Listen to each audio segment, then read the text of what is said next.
Hi, everyone. Allow me to reintroduce myself. I'm Kelvin Red, and I'm the number one leadership coach in Alabama and Georgia. And I want to welcome you to the Define Your Destiny podcast, episode one. Now, a lot of you might be asking the question, and say, well, Kelvin, why are you doing a podcast? Well, for me, it's quite simple. I see the world through leadership lenses. That's how I see the world, particularly self-awareness. And I talk about self awareness in every one of my workshops, every YouTube, uh, Instagram, TikTok, Facebook reel. I post videos on self awareness. I firmly believe that it is the difference between being good to great, being average to good. Okay. And I think that there are leadership lessons in our everyday life. I had one yesterday when I was traveling out of town, experienced terrible customer service. And customer service is a product of the leadership. And I'll talk about that one day, but not in this video. I'm a proponent of vicarious learning experiences. And that is, I learn from other people. I really do. And so I've got so much to say. I mean, I'm so geeked about this opportunity to be able to come to you today. Um, I'm going to talk about everything under the sun. I'm going to talk about myself, good or bad, things that happened to me, good or bad, past or present. Okay. And if you've been to one of my workshops, particularly the servant leadership workshops, you know that I have divulged so much information to you about things that have happened to me in my life, but they have brought meaning to me. I've learned a lot, right? And eventually, I'm going to even write more about my leadership experiences and the things that I've experienced on a day to day basis. I'll have guests, okay? There's some people I really and truly want to talk to. See, I learn from others. I'm not the type who's going to get jealous.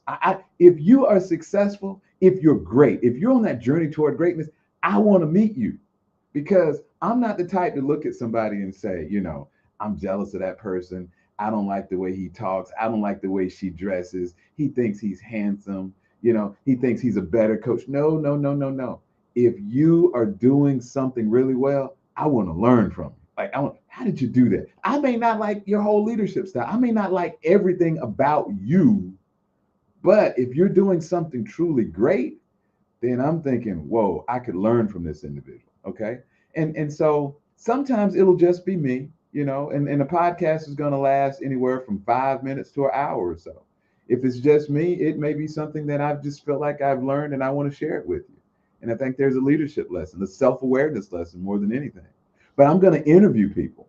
And so I can't wait for that. But I wanted to be casual. Okay. It's not me, just sitting up here, preaching to you all the time. I may get a little, I may get the spirit and start preaching a little bit, but for the most part, I just want to talk to you. Okay.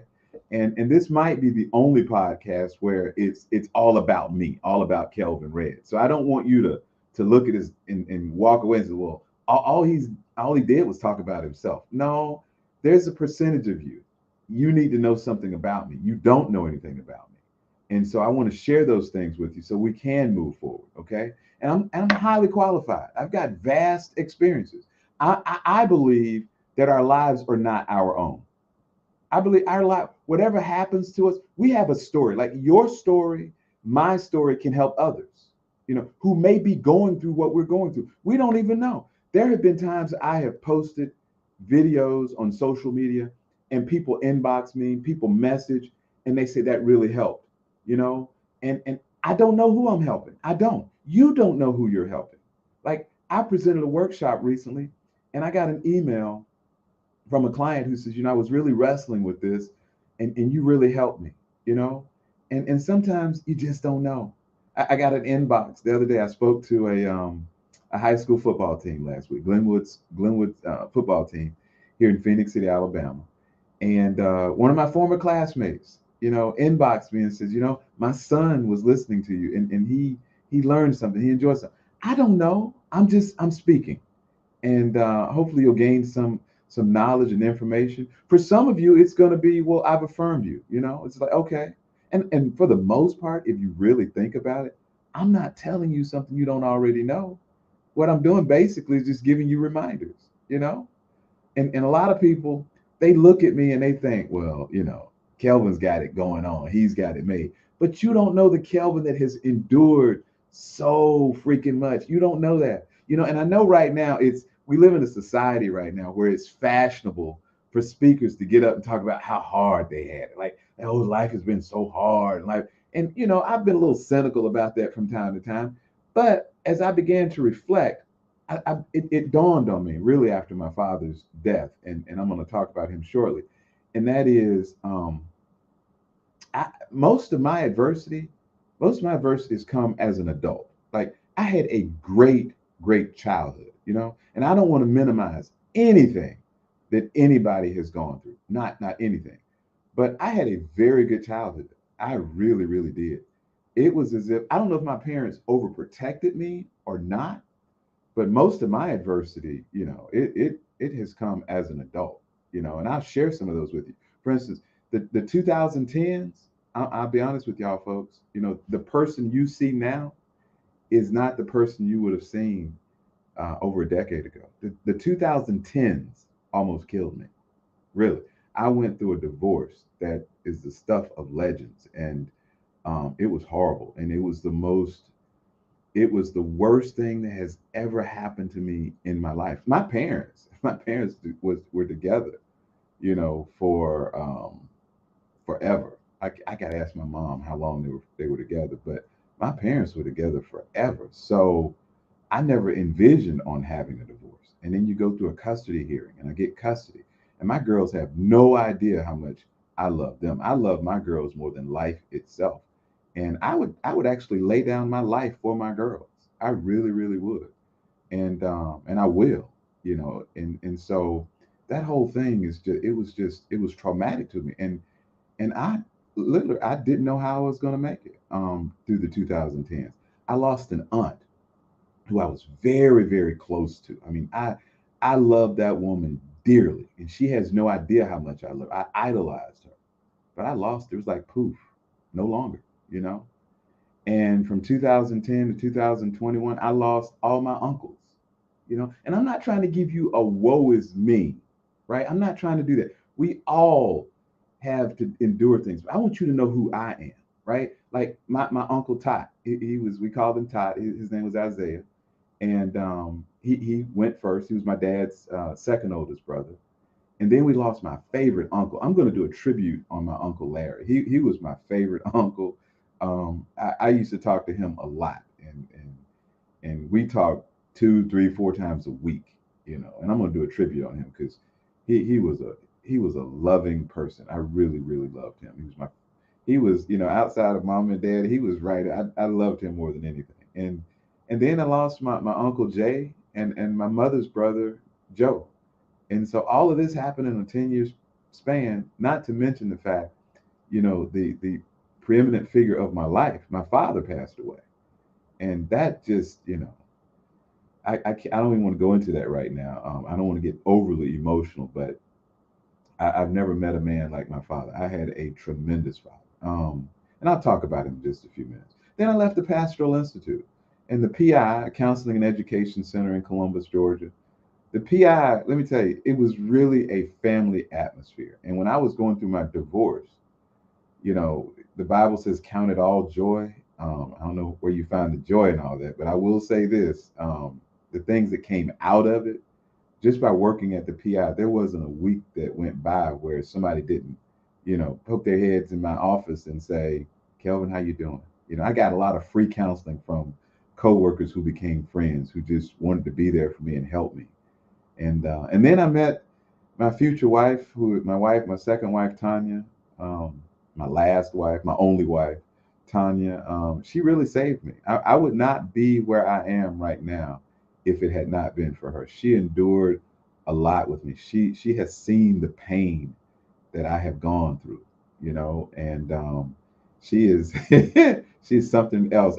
And she too. I mean, think about this. She endured an aneurysm in 2020 during the pandemic, and I'm going to talk about that at some point. That may have been the the scariest moment of my life.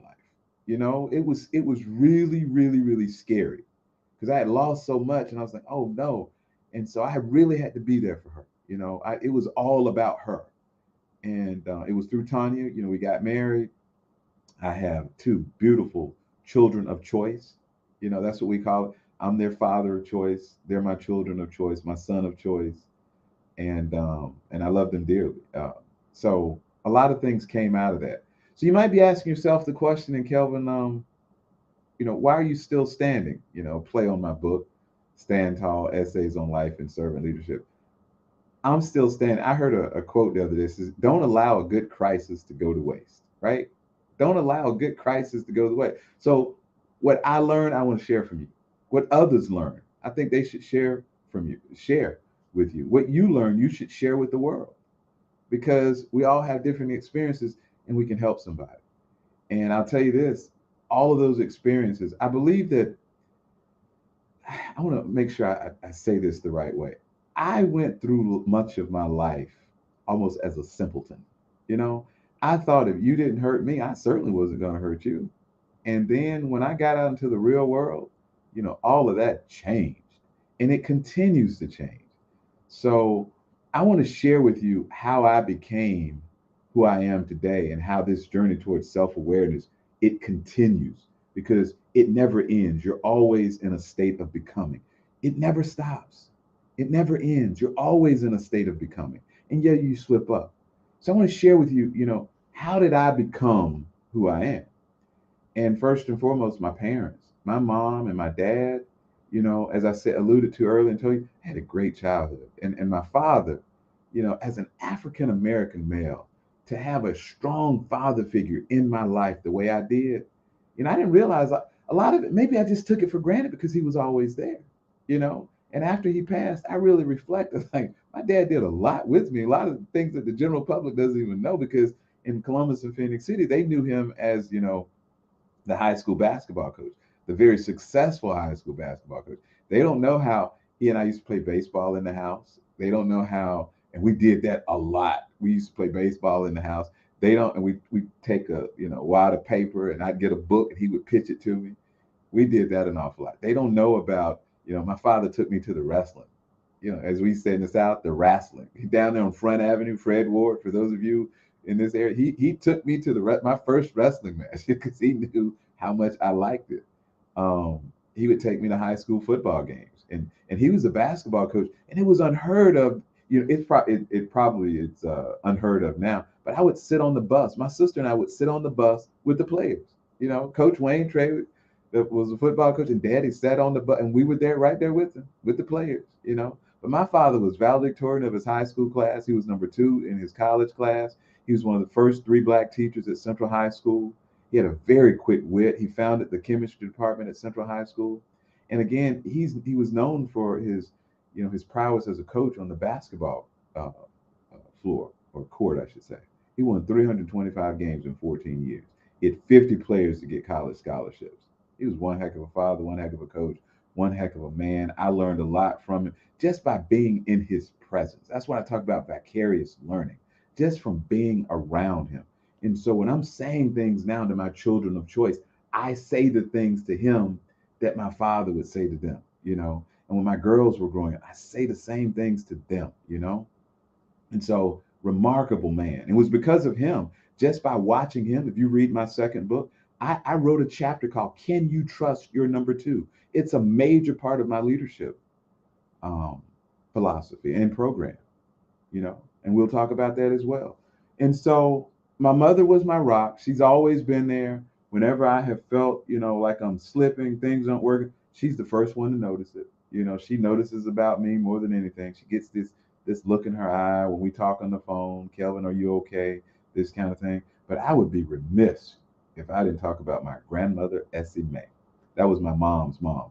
I've said for decades, there ought to be a picture in the dictionary under my grandmother's name, because that woman was the salt of the earth. And I can still feel her presence as well. My father's gone. I can still feel their presence. That's why, I do cry. I shed a tear every now and then, but it's all joy because I can still feel them. My grandmother introduced me to the book of Proverbs. She taught me about Solomon, the wisest man who ever lived. And it made such a tremendous change in my life, you know? So I would not be here if it had not been for them. Some of the things I tell you in my workshops, I got straight from them. And then when I graduated from Auburn University and I went to work for Synovus Financial Corp. And Synovus was voted the best place to work in America by Fortune magazine when I was there.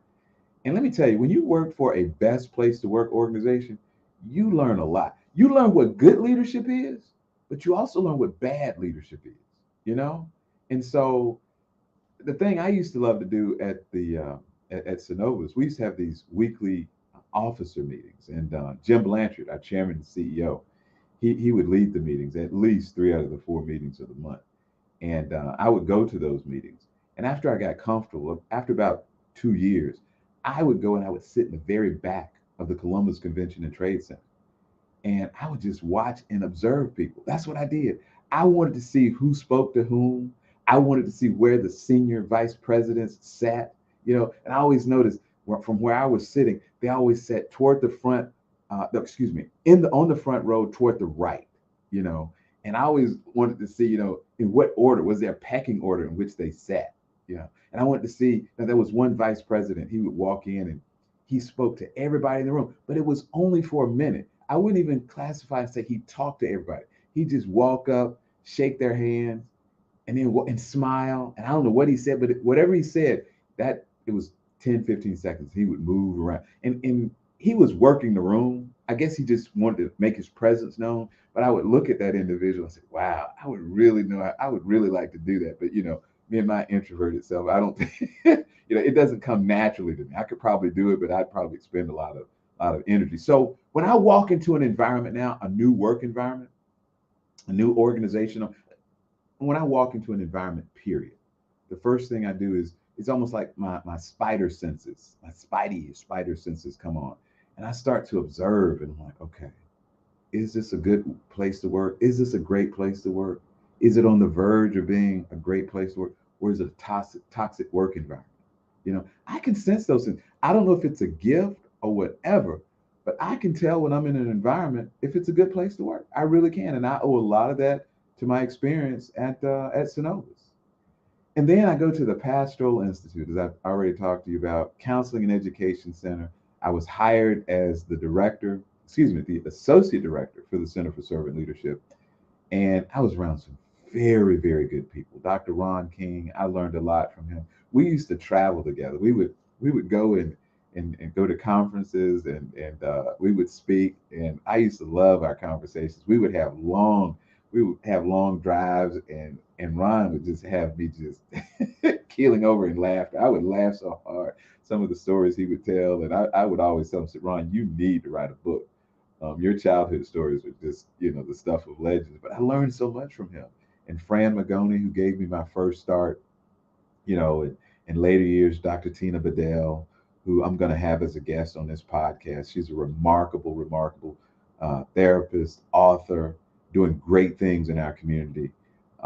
Naomi Ferguson, Naomi, I'm sorry, you just got married, who's published numerous books, and just people just had a tremendous impact on me, and I enjoyed um, working with Delane Chappell, beautiful, beautiful person. But it was there where I learned about servant leadership. Now I was introduced to it when I was working for Synovus, but it was there that I became intimately involved, and I read and I studied. The very first workshop I ever put together or developed, I should say, was on servant leadership.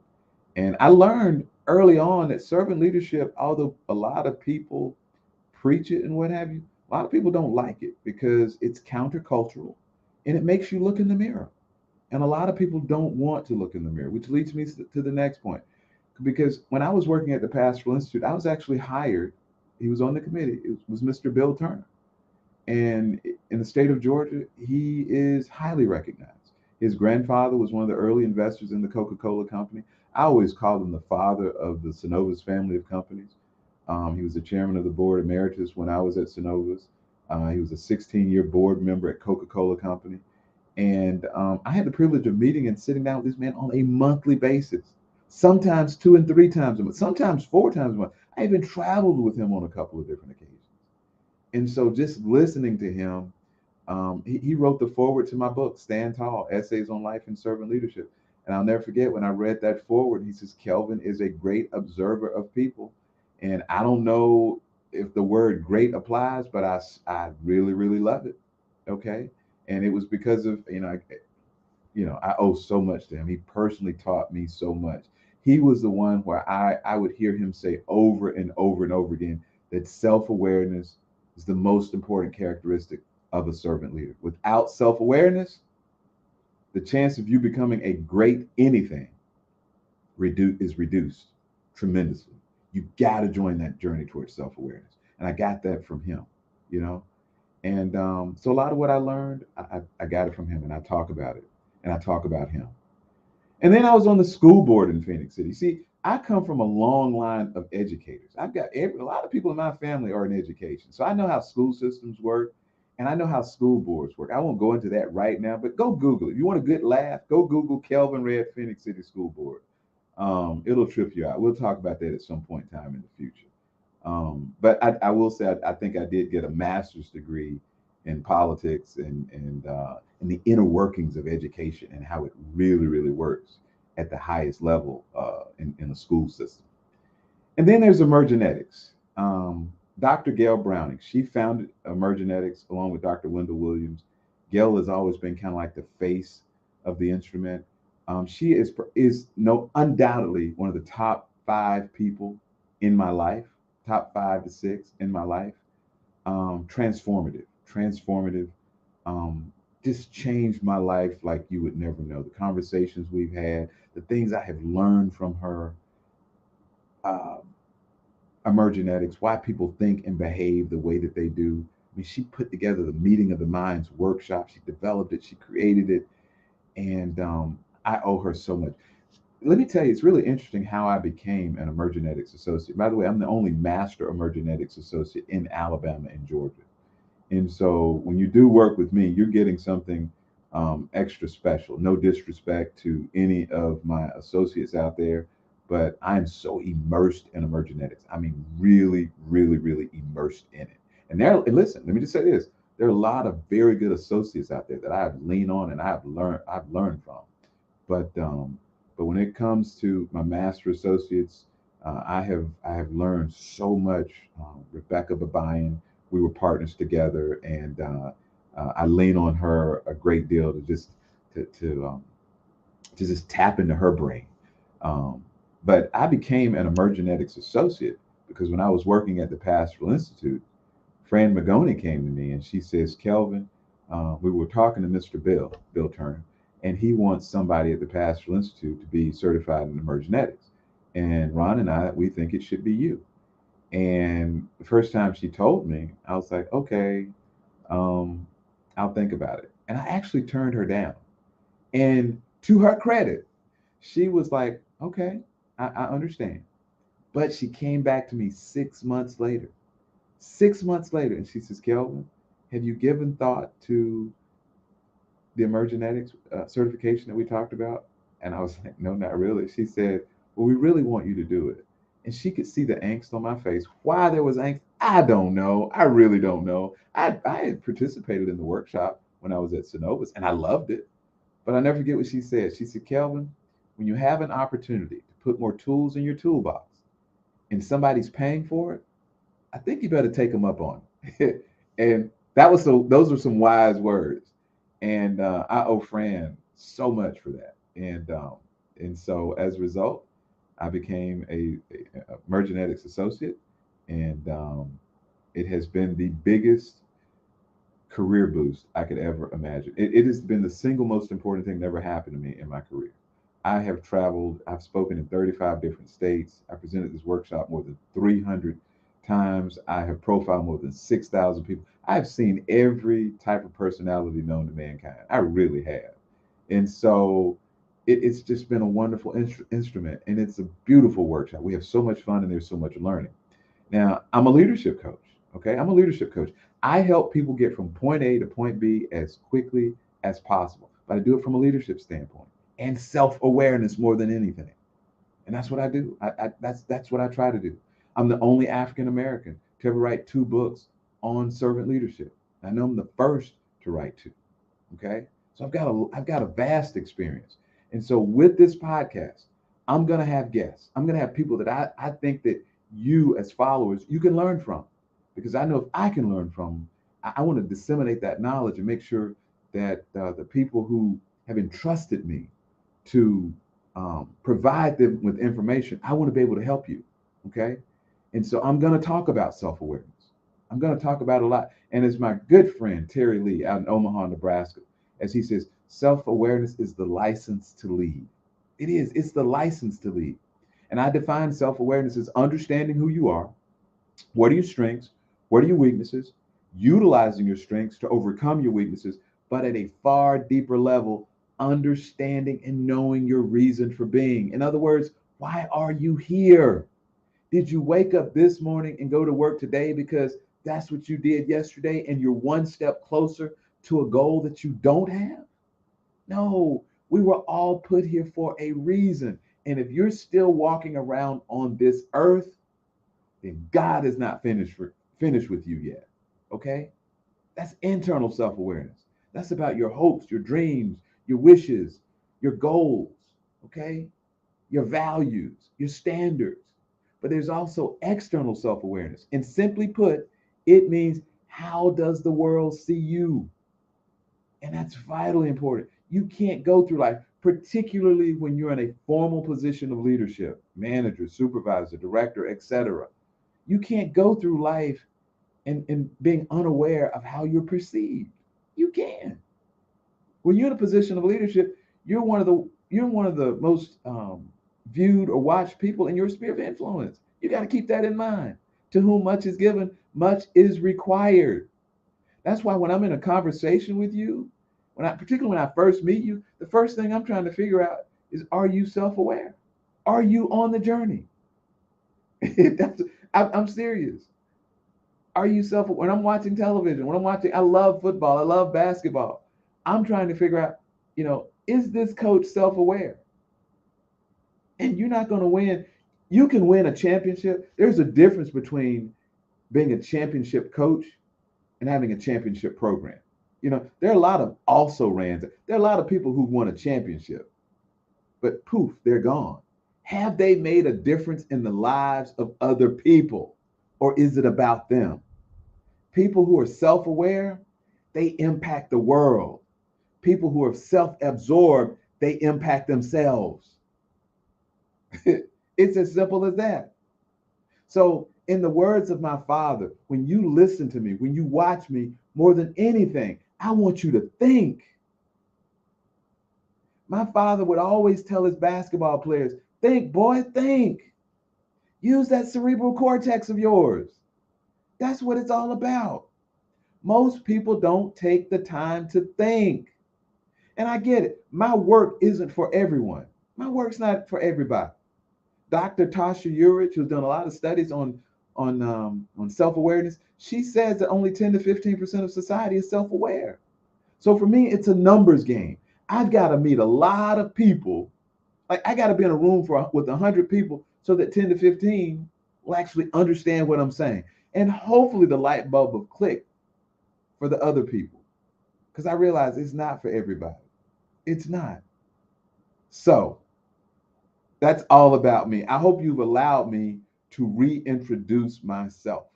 Okay, that's what this season 1 episode was all about. I'm gonna I'm gonna upload this to Apple. It'll be up very soon. I'll let you all know.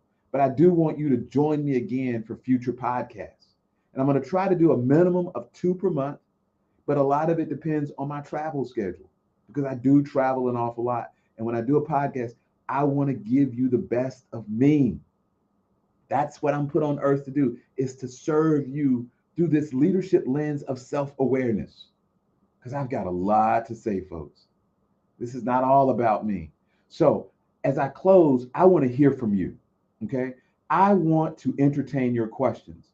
Each week or each podcast, I want to do a leadership question of the week. That's what I want to do. So I want you to drop a comment, shoot me an email, ask me a question, let me know what you're thinking, because I want to help you. That's what I was put on this earth to do. All right? Do we have an understanding of each other now? I hope so. Well, this is Kelvin Red, and I'm going to sign off. And as always, define your destiny.